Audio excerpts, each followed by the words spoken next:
Hello，大家好，我们来看一下 Top Close。Top Close 之前在这个支撑位0.795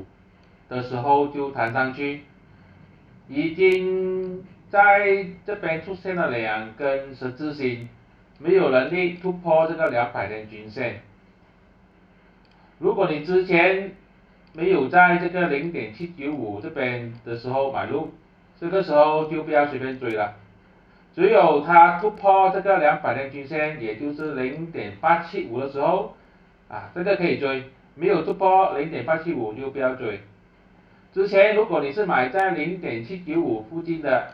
这个时候也是一样，如果它还是没有能力突破这个200天均线，而且有这种U turn 回来的迹象呢，可能也要考虑暂时的把它卖出去，先套利。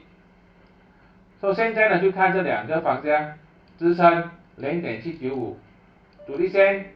0.875，这些都是我的个人看法，并没有任何的买卖建议，谢谢大家。